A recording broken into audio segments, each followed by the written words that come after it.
పిల్లలు పేరెంట్స్ మెచ్చిన university సంకల్ Chand Patel university Gujarat.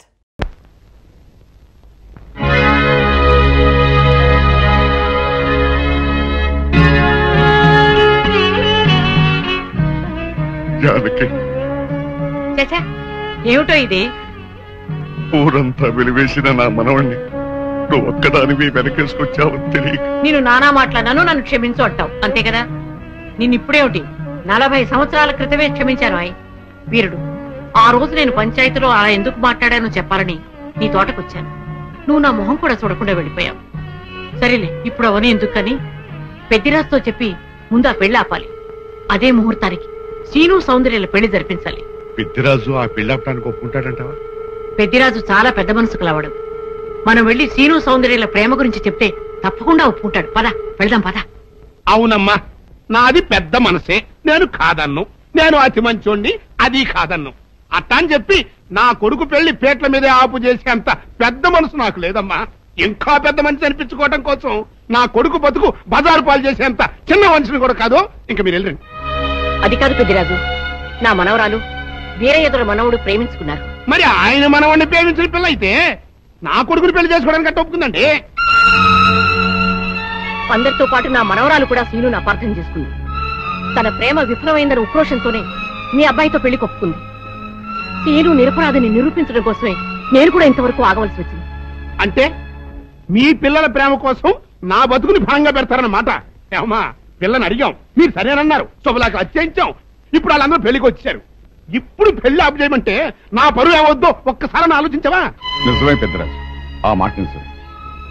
కానీ ఈ పెళ్లి జరగకపోతే ఆ పసిపిల్లలిద్దరూ బతకరు. ఈ పెళ్లి జరగకపోతే నా కొడుకు బతకడండి. అవును, నేను దక్కను కాక దక్కను, ముందు నేనే చచ్చిపోతా. ఎన్నారుగా, మీ మనవడ కోసం నా కొడుకుని చంపుకోమంటారా? పెద్దిరాజు గారు, నా కూతురు పెళ్లి విషయంలో వాళ్ళకి ఎలాంటి సంబంధం లేదు. మా అమ్మాయికి మీ అబ్బాయికి పెళ్లి జరిగి తిరుగుతుంది.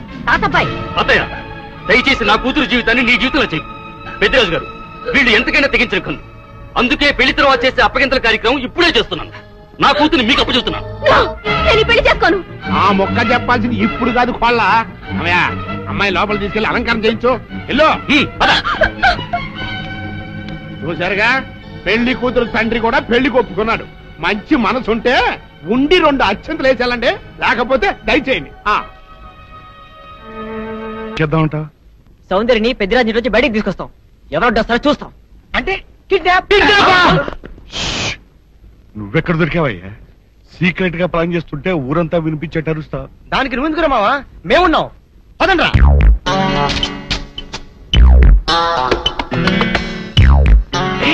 నువ్వు రావద్దు, నువ్వు ఇక్కడే ఉండవు. రండి.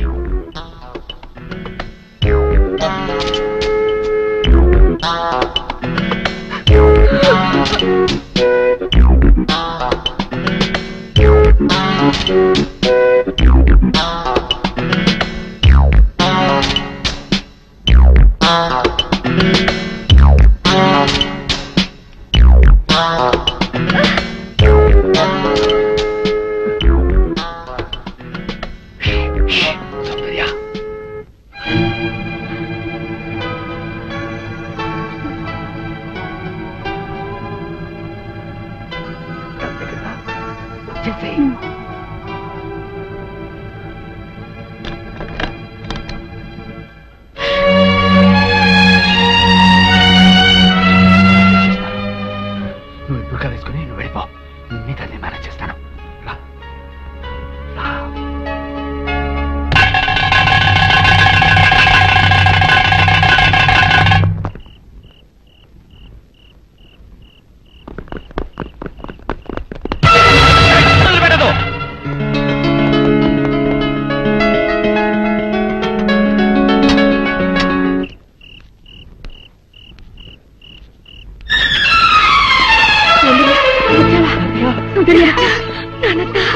అన్ని విషయాలు తర్వాత మాట్లాడుకుందాం.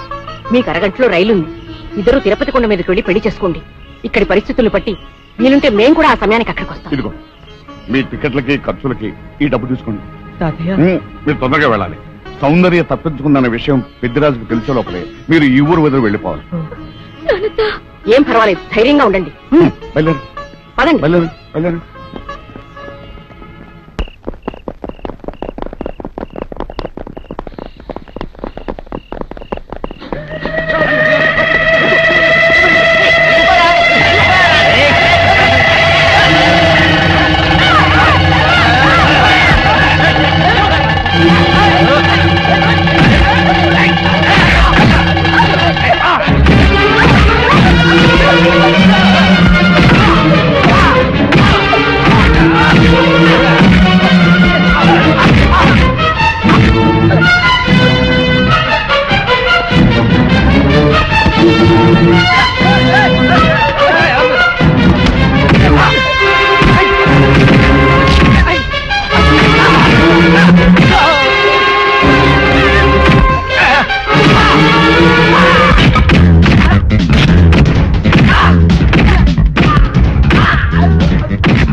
పని ఆ పనికి వాళ్ళ వెనతో లేచిపోయి నా పరుగు తీస్తావుటే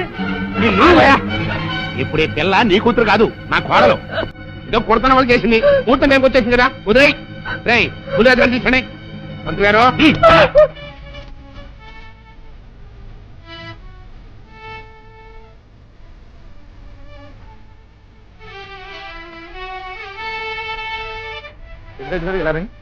గురురాజు గారు కనపట్లేదు. చూసామండి ఎక్కడ కనపట్లేదు. అయితే ఈ పిల్లని ఎత్తుకుపోయినట్టే కొన్నాళ్ళు నా బుల్లిరాజు గారిని కూడా ఎత్తుకుపోయింటారా? ఆ ఏరై దొరగాన్ని జానికమ్మని సీను గాన్ని ఆ కొన్నాయాలని ఇల్లు ఎత్తి ఎక్కడ కనపడితే అక్కడ కట్టుబడేసుకోండి. వెళ్ళండి చెప్పండి నా కొడుకుని ఎక్కడ దాచారో చెప్పండి, లేకపోతే మిమ్మల్ని అందరినీ చంపి పారేస్తా. పెద్దరాజు పిచ్చి పిచ్చిగా వాక్కు. నీ కొడుకేమయ్యాడో మాకేం తెలుసు? తెలవదు. ఈ పెళ్లి అనుకున్న కాడించి దాన్ని ఎట్టాపు చేయాలని మీరు అందరూ కలిసి పన్నాగాలు వేశారు. ఆఖరికి నా కొడుకులు కూడా మాయం చేశారు. చెప్పండి అన్నెక్కడ దాచారు? మాకు తెలియదని చెప్తుంటే వినిపించుకోవే. జానకమ్మ పల్నాటి నాగమ్మ లెవెల్లో పథకాలేసి ఈ పెళ్లిని జరగొడదామని చూశావు. అది తెలుసుకోలేనంత ఎదవని కాదు నేను.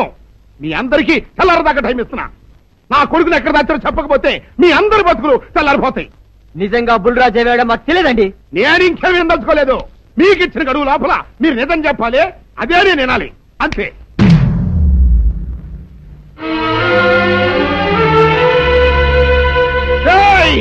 గడువు దాటిపోయిందిరా, మిమ్మల్ని అందరినీ చంపేస్తా. నిజం చెప్పండి.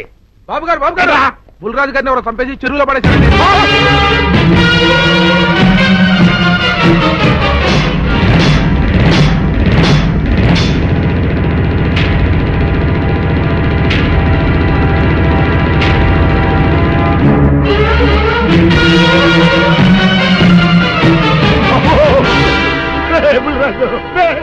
ధర్మానికి మారుపేరైన మీ కన్న కొడుకు మీద ఎవరు పగ పెంచుకున్నారో గాని మొహం నామరూపాలు లేకుండా చెక్కేశారు బాబా. నిన్ను ఈ ఊరి ప్రెసిడెంట్ చేద్దాం కదా అని ఎన్ని కలలు కన్నారా. అప్పుడే నీకు నూరేళ్ళు నిండిపోయినాయిరా. బుల్రాజు వచ్చారా ఇన్స్పెక్టర్ గారు? రండి చూడండి, ఈ ఘోరం చూడండి. పెద్ద మనుషులు అనుకున్న వాళ్ళందరూ కలిసి పన్నాగం పన్ని నా బిడ్డను పొట్టను పెట్టుకున్నారండి.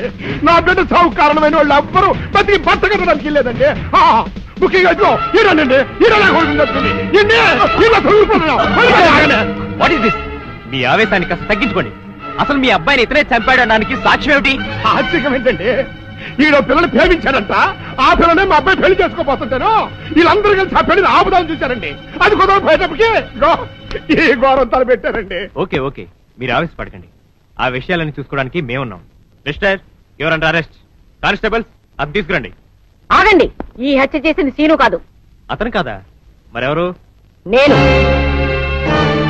జానకి అవును వీరుడు, బుల్లిరాజుని నేనే చంపాను. నువ్వు చంపావా? నేను నమ్మను. అవును, నా మనవరాలికి సీనుకి పెళ్లి చేయాలంటే వీళ్ళెవరూ ఒప్పుకోలేదు. చూస్తూ చూస్తూ వాళ్ళ ప్రేమని బలి చేయలేకపోయాను. బుల్లిరాజు దగ్గరికి వచ్చి వాళ్ల పెళ్లికి సహకరించమని ఎంతో ప్రాధేయపడ్డాను. అతనందుకు ఒప్పుకోలేదు సరికదా. చాలా అసభ్యంగా ఒక్క రాత్రి సౌందర్య తనతో గడిపిన తర్వాత సీనుకిచ్చి పెళ్లి చేసుకోమన్నాడు. నాలో ఆవేశం పొంగింది. ఏం చేస్తున్నానో నాకే తెలియలేదు. అక్కడ ఉన్న ఇనుప లైట్ స్టాండ్ తో బలంగా బుల్లిరాజు నెత్తి మీద కొట్టాను.